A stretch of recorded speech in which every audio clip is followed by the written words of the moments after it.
section. There is Natalie Wagner, who is a coordinator within my office. There's Marie Lucas, who's a jurist for the detention.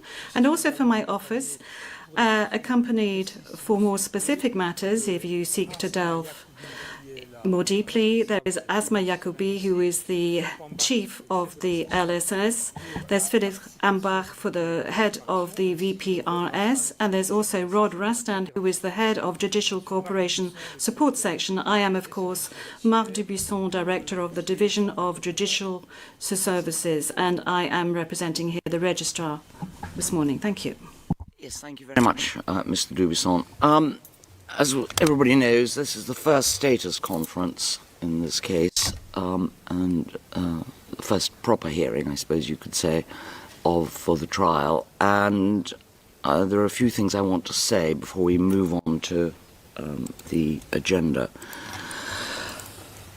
As everybody knows, the independent expert review published in 2020 stated that one of the tasks of the experts who had been appointed was, and I quote, to enhance, by the making of recommendations, the performance, efficiency, and effectiveness of the court and the Rome Statute as a whole.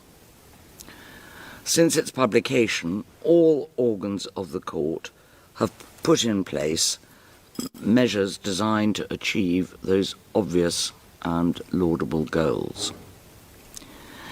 In respect of trials, efficiency and effectiveness is dependent on actions taken by all parties to a trial.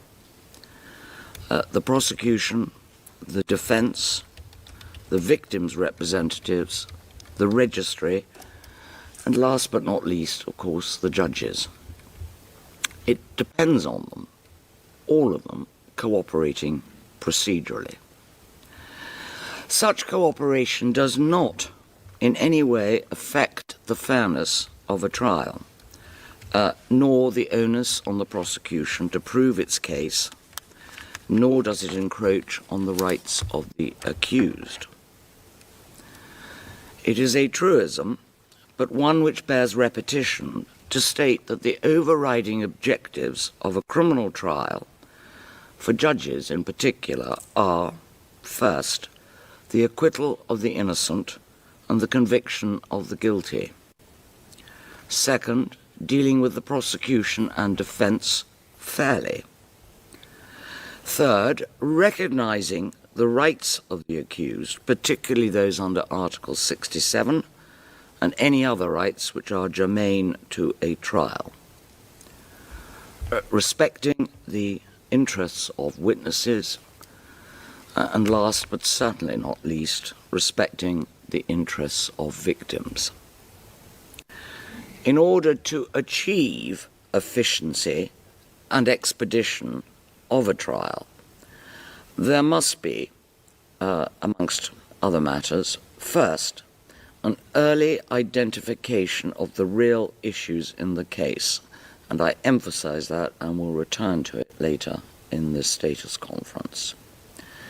Proper use of agreed fact between parties. Presentation of evidence, whether disputed or not, must take place in the shortest and clearest way. That is particularly important in this trial. Avoidance of unnecessary and lengthy legal arguments. We encourage the participants to cooperate in these goals and generally between themselves.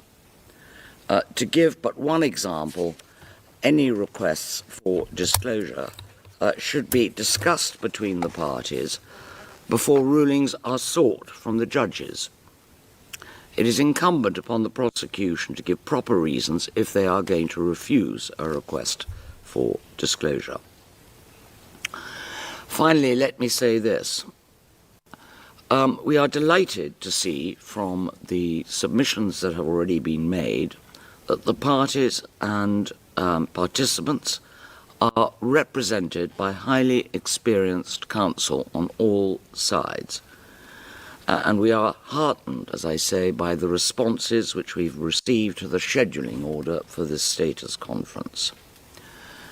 Those responses show that cooperation exists, and we are optimistic that it will be unnecessary for the trial chamber to enforce compliance with directions made in the exercise of our not inconsiderable powers of case management, which we will employ to achieve efficiency and a fair trial. So having said that, can we move straight away to the various issues in the order in which they were set out? Firstly, obviously, is the start of trial. There appear to be a number of different suggestions.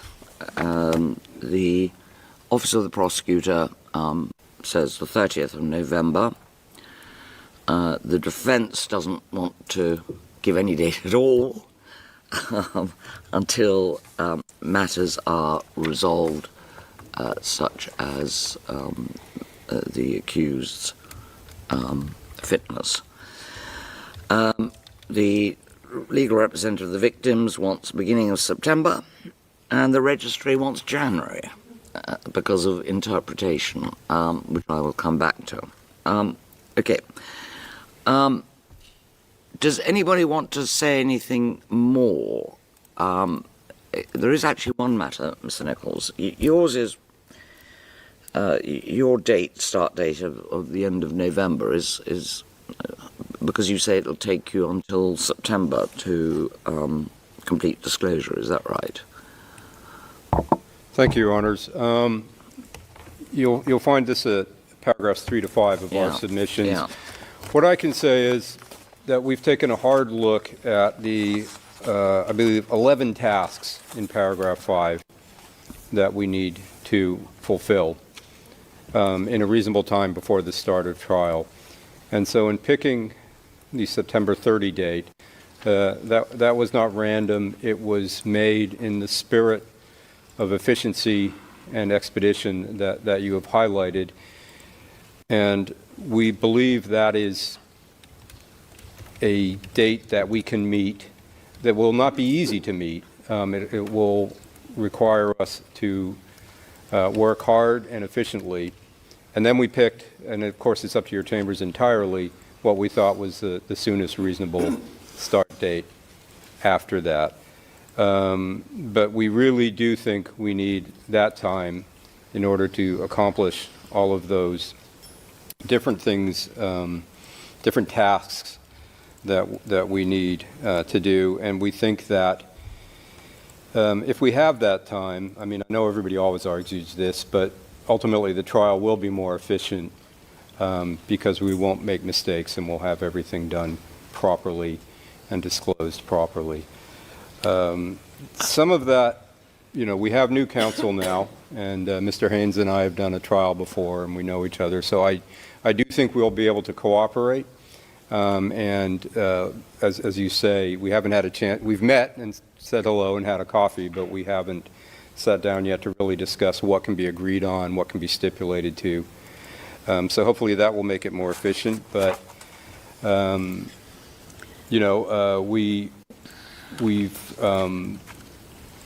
calculated in that date of 30th September that the August break doesn't exist, essentially, and that we will keep going through that period. That does not include everybody taking off for 3 weeks. So I can't really add more, and I'm actually going on too long to be efficient, but I rely on our submissions, and we really think that is the time we need.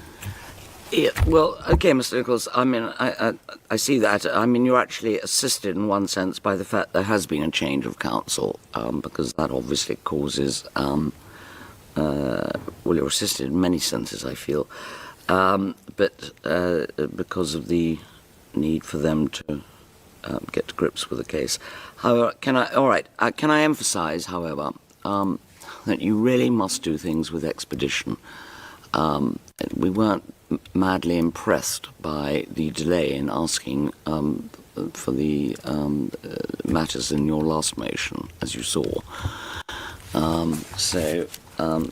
We'd like you to get on with it. All right, Mr. Haynes. Could I make just one additional point? I'm sorry, just that with this schedule we proposed, other than one case, it would be the fastest from confirmation to trial. I know that doesn't mean that those other cases, that should be the measure, but we were thinking in terms of making this as quickly as we could, and I will, you're correct, of course, about the motion you referred to, and I can address that later. That was our mistake. We own that. There was a miscommunication where we believed that those items were not in custody, but I will address that if you wish later. Well, no, I think we've given you the warning, so that'll do. Mr. Haynes, is there anything you want to add or say? I appreciate. Yes, I think what's important for us is that whatever trial date Your Honour fixes upon, you do not, as it were, concertina the gap between that date and the end of disclosure, which has traditionally been no less than 3 months. And so if the prosecution's aspirations are to conclude that and its other tasks by the end of September, then that would mitigate in favour of a start date in the middle of the Christmas vacation, the 30th of December, which would be 3 months later, which has a certain synergy with the other ball in the air, which is the interpretation, which doesn't appear to be ready until January. So that would all tend to suggest that the start of the trial could not be this year. We will be ready for whenever you want it to start, but our anxiety is that that should not be a date which leaves us with perhaps 1 or 2 months after the end of prosecution disclosure. It should be a minimum of 3. Yeah, but there are pressing reasons which mandate that we really should start this trial as soon as possible, which is basically the health of your lay client. And I appreciate the interpretation, for I'm going to come to that in a moment. But all right, Mr. Haynes, I've got your non-submissions. Well, for the avoidance of being unclear, if the start date is going to be this year, then Mr. Nichols and his team are going to have to do a little better. Yeah. Yes. Well, we'll come to that. Right. Yes, Ms. Masida, your submissions are it should start as soon as possible. I've got that. Thank you, Madam President. 30 seconds of your time. I don't have to stress the obvious here. Victims would like this trial to start tomorrow. That's as simple as such. However, after the submission of the parties, we had further consultation with our clients. They are amenable to start this trial. 30th of November seems to them at the moment still a reasonable period of time. January 2027, no. For them it's too long.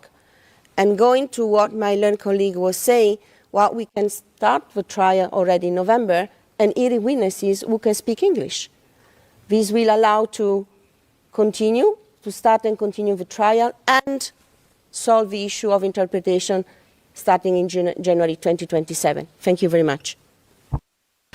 Yes, okay, Mr. Dubuisson, this is the same problem that arose in Al Rahman, that you don't have interpreters ready as yet to deal with the 2 languages that are apparently going to be spoken by some of the witnesses.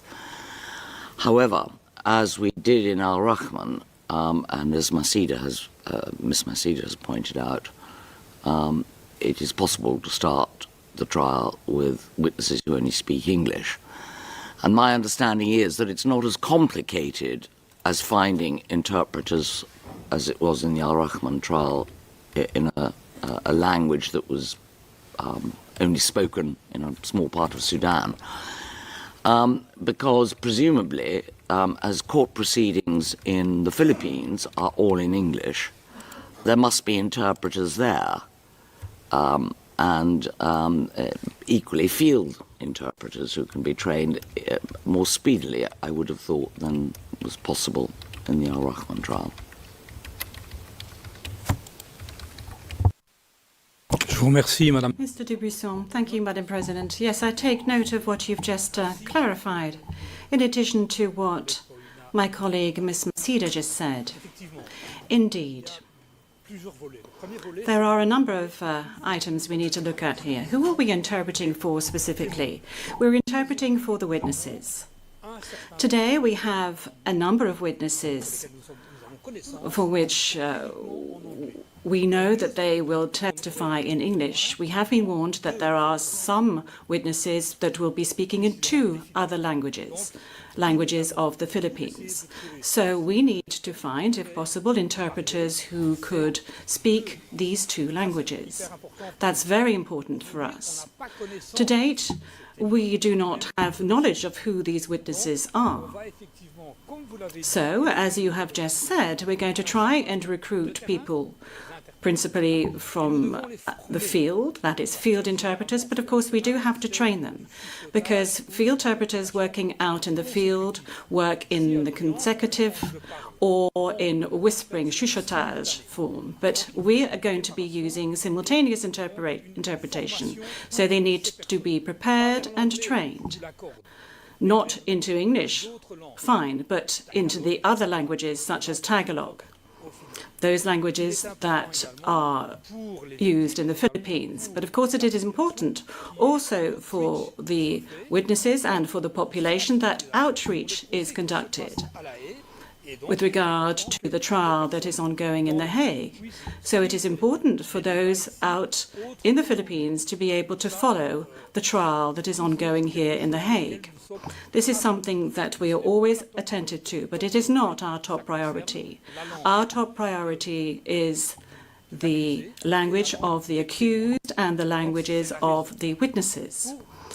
And this is why, with regard to what has just been said, yes, were we to go ahead with the opening statements, if you wanted to have these at the end of November or at the end of the year, yes, indeed, we could find solutions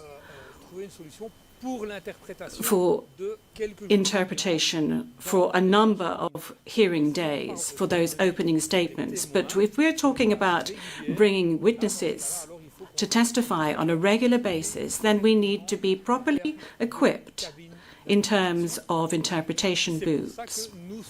And that is why we would like for the trial to commence at a later date. I'm also very aware of the fact that we will need to adapt the hearings according to other criteria that we will determine, yes or no,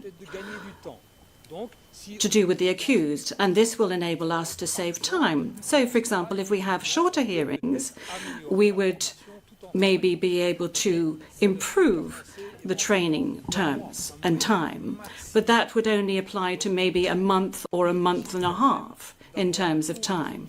So for us, it would be better to start after a 6-month period, that is to say 6 months after today. Yes, thank you, Mr. Dubuisson. Well, as I say, we're going to consider all these matters. We'll give the date that we propose to start at the end of the status conference orally, and we've heard all the submissions. All right. Can we move then, please, to the next item on the agenda, unless there's anything anybody else wants to say? No. And that's the number of witnesses. The prosecution, Mr. Nichols, it's paragraph 6, thinks that you want to, the prosecution intends to call 60 to 70 witnesses, including approximately 31 insider witnesses. Is that right? Yes, Your Honor. I think, I'm looking at paragraph 6 of your submissions. yes, I think we can rely on our submissions for this question unless you have any other follow-up. No, yes, well, only this, while we're on the topic of witnesses, we'll set the number of hours at a later stage, but, and can I say to all parties, we will do the same as I think most trials do now, and that is you'll just be given an overall figure as opposed to timing for every witness. But there is one thing. What emerged as a problem in the last trial of Al-Rahman was the fact that witnesses to the same incident were called months apart, as a result of which discrepancies and things which could have been resolved had they been spotted were not spotted. If we say, as I think we'll have to, given what the registry says, that we're going to start the trial earlier, but they won't have their interpreters ready until the new year, and you deal with them in English, you deal with those who can give evidence in English, rather. What we would all still like is for you to try and call all the witnesses to the same incident consecutively. It makes life very difficult afterwards. Is that something that will? Well, I don't expect you to answer that straight away, but I think it's something we'd like you to consider. Well, thank you, Your Honor. Yeah, of course we would want to do that. Without rehashing the last trial, it was the interpretation that threw that off because we had to just choose whoever could speak the standard Arabic at the time or in English. I think it will be less of an issue in this case because the case is different in that it's not sort of three big incidents with many witnesses for each of those. It's a lot of incidents. It's a lot of little incidents which are fairly discrete, which rely on fewer witnesses per incident. So we will try to do that. If I could just go back to the translation, not to complain, but we did raise this early in order to try to get a head start. We sent a notice on 13 March, I believe, of the languages. My understanding is that nothing can happen until after the confirmation decision, but I just wonder if it can be speeded up because 6 months is a long time, not just for the courtroom presentation, but some of the feedback that we received that my friends representing the victims would know better is that, as Mr. Dubuisson said, there's a lot of interest in this case in the Philippines, and having it not broadcast, I know that's not the main point, and we don't always do that, but it'd be much, much better for the population and the victims and people interested in this case if it could be broadcast in Tagalog or the other languages. So if we start with all English-speaking witnesses, that will require us to jump around a bit, although we will try to keep it as coherent and focused as possible on the particular incidents. But it means at the start of the trial that some people won't be able to follow as well as they should, and that would be a shame. That would be, I think, part of what we try to do here is make this accessible to the population and for the situation in question. So if there's any way to speed that up, that would be excellent. Yes, well, as I said to Mr. Dubuisson, my understanding is that the court system in the Philippines operates in English, and if there is real interpret, I may say I was quite surprised. I rather was under the impression, and have been told by people who come from the Philippines, that most people there did speak English, but I'm told that's, what you all tell me, that's wrong. But certainly the court system must therefore have ready and trained simultaneous interpreters. Yes, Your Honor. I have to say it was not something we had foreseen until we heard after the confirmation hearing and got this feedback.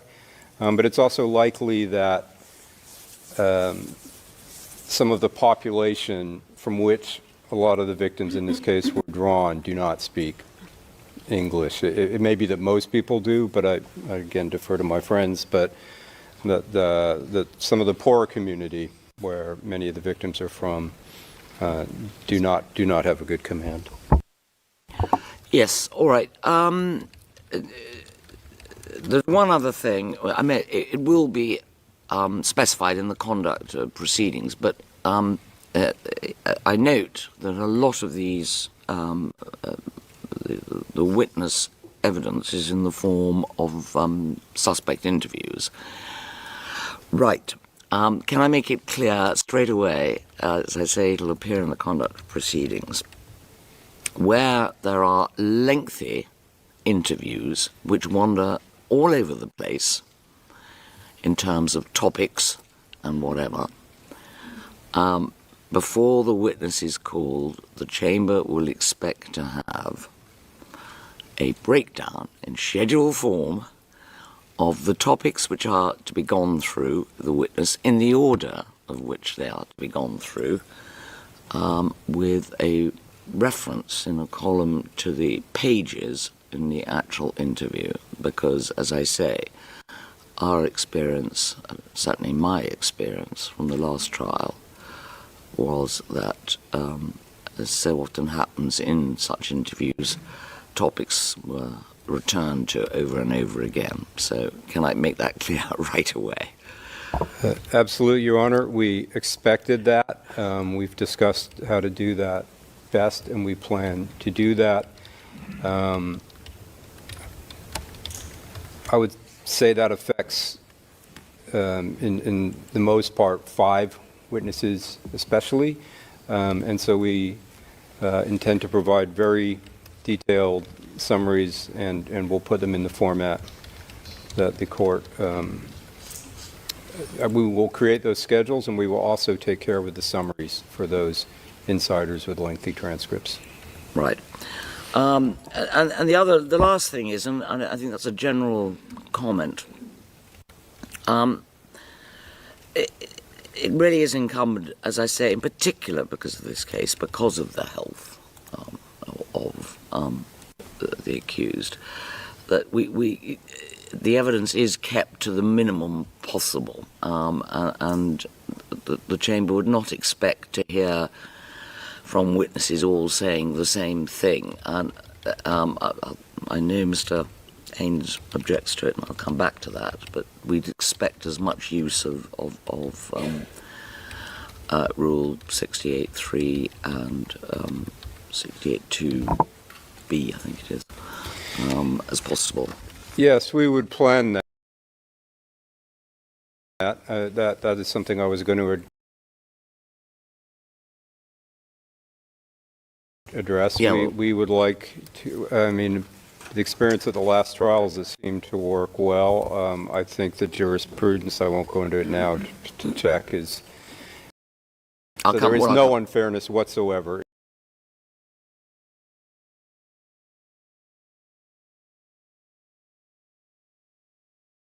in using 68.3. It's available to both parties.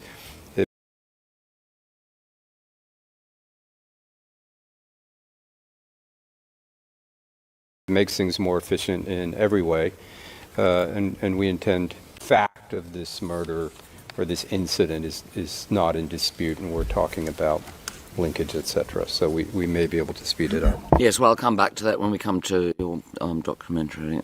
Yes, right. Mr. Haynes or Ms. Gibson. Nothing to add about that. Right. Ms. Mazzina, anything? No, Madam President, thank you. All right. Right, next then, the next topic is, I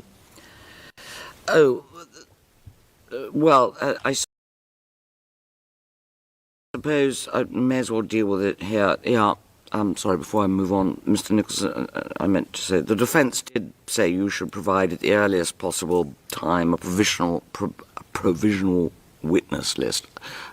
Can I say I agree with that?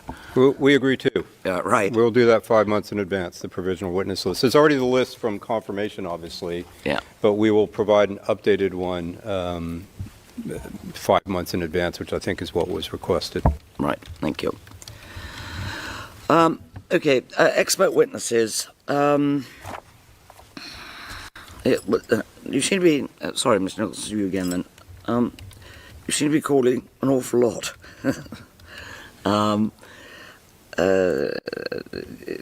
On the face of it. I think all we want to say at this stage about it is this, that we're going to propose, I think, that there is a deadline of the 24th of August to provide a list of your experts and their reports, if possible. It would be helpful if, again, as in the Al Rahman trial, defence and prosecution could agree on the nature. And yeah, well, I see Ms. Messina wants to say something in a moment. At the moment, it seems to me it's the defence and prosecution, but could agree on the nature of the experts to be called. But I will say this. Firstly, if these are going to be experts that are not on the registry list, you should inform the registry as soon as possible who you want to, because more checks are being done these days on expert witnesses. So it's really important that the registry is given advance notice. Second, if objection is going to be taken by, and this applies to experts called on by both sides, to either the expert and the expertise of the particular expert or the content of the report, again, that must be notified to the trial chamber well in advance of the expert to be called. And if there's going to be any legal argument about it, and particularly involving a voir dire, then that must be notified as early as possible. And I say that applies to both sides. Mr. Haynes, anything you want to say about that at the moment? Just a couple of things, and I do hope Mr. Nichols will forgive me if we are holding a conversation across the courtroom. It's merely the fact that we haven't had the opportunity to have a lengthy conversation, as he's already alluded to. I just wondered whether the prosecution experts have yet been instructed, how far advanced their reports are, and whether he's confident they could be served by the 30th of September of this year. Oh, well, we had in line earlier than that, actually. I'm grateful for that. But the note I made was the 30th of September. I thought I said the 24th of August. 24th of August, yes. Yeah, I did. Mr. Nichols. Yes, we have instructed some of the experts. They are underway on their reports. I think we will definitely be able to meet the 24th for the list, which will likely be narrower than what we're looking at here. Part of it depends on some things in the works. As far as the provision of the reports, it's hard for me to say. That may be difficult for some of them, the 24th of August, but we will Well, I think follow your orders. As I could say, it's moving. We have instructed the experts; they are working. I need to check essentially, and I think we could meet that very likely for the most kind of important reports. But there may be a couple. There's a couple things where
Yes, good morning all. Madam Registrar, can you call the case? Good morning, Madam President, Your Honors. Situation in the Republic of the Philippines in the case of the prosecutor versus Rodrigo Roa Duterte, case reference ICC 0121-0125, and for the record, we are in open session. And again, Mr. Haynes, we've excused your client's attendance today, but as I think we made clear, it's only because it's a relatively short hearing. Yes, I was going to observe, of course, that the movement of a detainee from the detention unit to the court is an unsettling experience, even for the sturdiest of clients, but he's fully aware that you will expect to see him sooner rather than later. Right, yes. Well, as you're on your feet, Mr. Haynes, we may as well start the introductions with you. Well, I'm ably assisted today by Miss Gibson, Miss Daniel and Miss Sethi. Yes, thank you very much. And the appearances for the prosecution? Morning, Madam President. Good morning, Your Honors, to everybody in the room. Julian Nichols with Edward Jeremy, Sylvie Wakcham, Zinzana Ziayo, and James Meridi. Thank you. Thank you very much. And finally, the representatives for the victims. Good morning, Madam President, Your Honors, Ann Grabowski and myself, Paulina Massidda, for the victims today. Thank you. Yes, Ms. Massidda, can I just clarify something while you're on your feet? I know you're the only representative appearing today, but the pretrial chamber, I think, appointed 3 of you. Can I ask which of you is lead counsel? None of us, the 3 of us are lead counsel actually. The way in which we work, we normally agree on a common position before any hearing before the chamber if necessary or anything. So we actually act as a single team. This is the expression which was used by pretrial chamber. But we don't have a formal lead counsel in the team, and we take our decisions jointly and collegially. Yes, all right. Well, I mean, that, of course, is a matter for you. But I want to make one thing clear. Only one of you Yes. from the 3 that have been appointed will be asking questions. I'm not going to have 3 people asking questions during the course of the trial. Can reassure Madam President, this is also our understanding, Right. and we will always be an agreement between the 3 of us who will be leading a specific questioning for a witness or a specific arguments in court. So in other words, also for legal arguments, only one of us will address the court. Right. Thank you. That's very helpful. Thank you very much indeed. All right. I don't think we've got anybody here from the registry this morning. So we might as well move to, as I say, what is a relatively short session. The first item on the agenda was the deadlines for the filings of observations to the expert panel for the reports. And we set, I should make it clear, the experts who are going to examine the accused.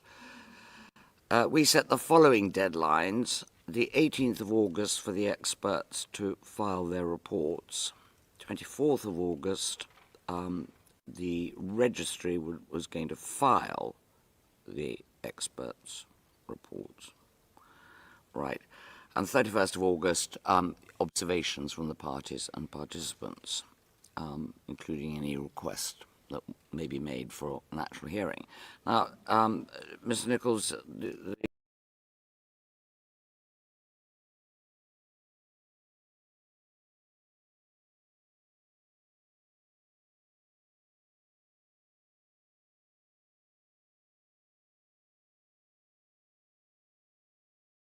the Office of the Prosecutor requested this item.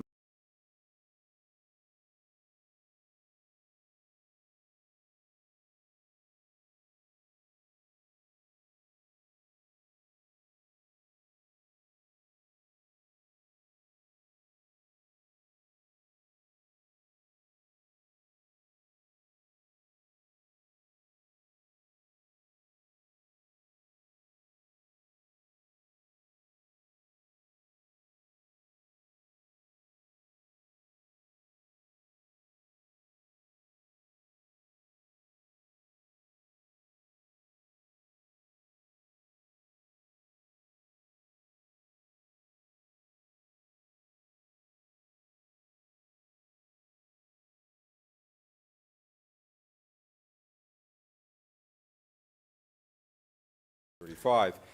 But I don't see that this would slow things down substantially in any real way, and certainly not the start of the trial date if we're given that week. So those are the grounds, and that is the request.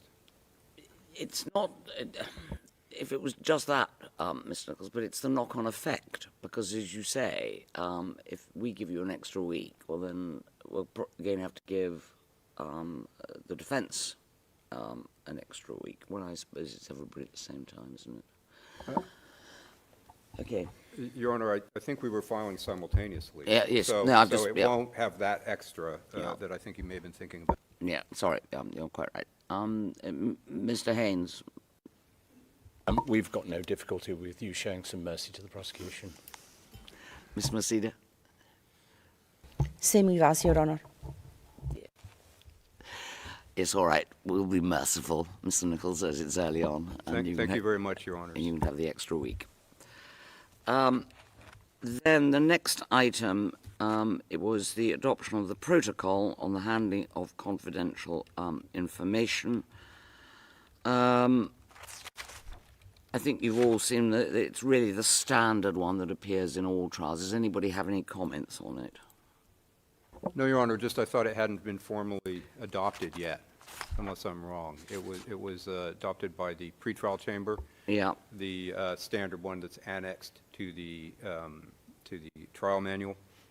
But we were just asking that it be formally adopted at this stage because it wasn't carried over from the pretrial stage, pre-confirmation stage. Yes, excuse me. I think that's right. Well, does anybody have any objections? Otherwise, we'll just order it to be filed, adopted and filed.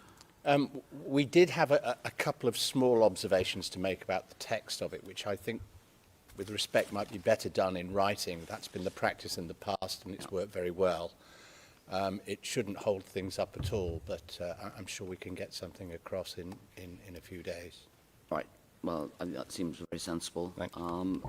I think then we'll simply, well, we'll wait for your potential objections and see if we want to make amendments, and then we'll instruct the registry to file it, or whatever the procedure is for this protocol. Right, page limit of the prosecution's trial brief. Well, you again, Mr. Nichols, asked for this. How many pages are you asking for? We'd ask for 160, Your Honor, an additional 40 pages. I think, I don't have the stats, but I think that's almost the standard now with the 120 is that the parties ask for some more. That's 40 less than in the Abdulrahman case, and I think we may use a little bit less than that, but we think that's what we really need to write a good brief. Yeah, and is that with or without annexes? Because Well, you got some help. You had some helpful annexes attached to the pre-confirmation brief. Yes, that would be without annexes. We will avoid that issue that came up in the last trial about substance in the annexes that should have been in the brief, but that would be without the annexes, so that wouldn't include maps and charts. No, that's right. Yeah, I think we have all. Yeah, we all agree. Yes. All right. Thank you very much, Your Honors. Right, then we're going to give some dates for the next status conferences. There'll be one, as I think we've already given the date, the 14th of July, is that right? These are all dates that we'll put into the calendar, but if it turns out there's no need for anything to be discussed, then we may vacate them. But otherwise, it's 7th of September, 13th of October, and then the 2nd of November. I rather feel the one on the 7th of September, because by then we'll have had the reports, is likely to be an important one. And for that, certainly, Mr. Haynes, we would expect Mr. Duterte to be here, unless there's some medical issue. The final matter that I want to raise is this. just a minute. And that's the question of statements being made by counsel to as is common these days, social media, and additionally appears to have provoked suppliers of what is undoubtedly fake news, and obviously fake news. The first thing we wish to emphasize is the need for the media to report to the public accurately and fairly what is said in court, and above all, to avoid speculation. That is important in any trial, and it's doubly important when it comes to a trial of serious allegations, and nothing could be more serious than these of criminal activity. Can I just issue a reminder to the media that anything which is said in private session may not be reported. Part of the reporting of the earlier proceedings in this case was not assisted by comments made by previous defense counsel Nicholas Kaufmann to the media. On the 3rd of October of last year, the pretrial chamber issued a reminder to him to remember that he had a professional duty to be respectful and courteous to the chamber. Regrettably, that reminder had no effect. On the 26th of April of this year, after the appeals chamber had made its decision on jurisdiction, Kaufmann gave at least 2 interviews commenting on the decision. Some of those comments were his personal view of legal decisions made by the court as a whole, and were on any showing wholly inappropriate.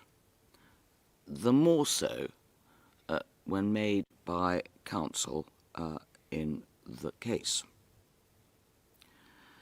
In the light of this previous history, this trial chamber feels it incumbent to repeat the reminder or warning to all counsel in the case, for the reasons that I have already expressed as to the importance of this trial.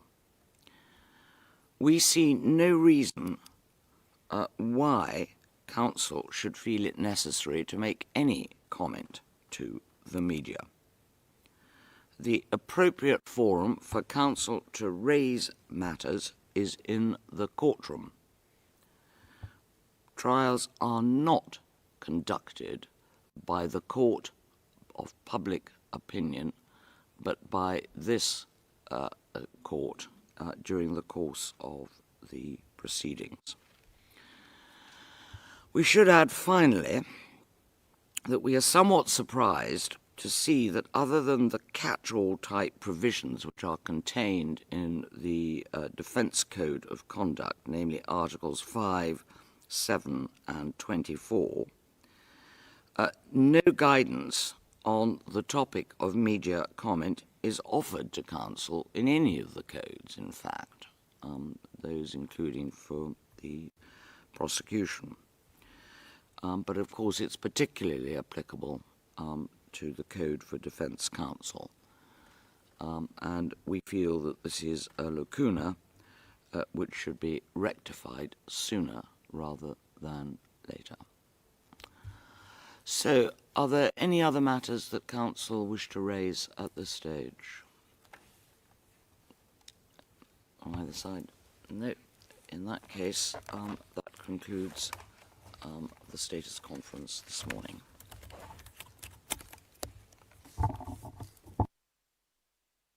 all rise, we will obey.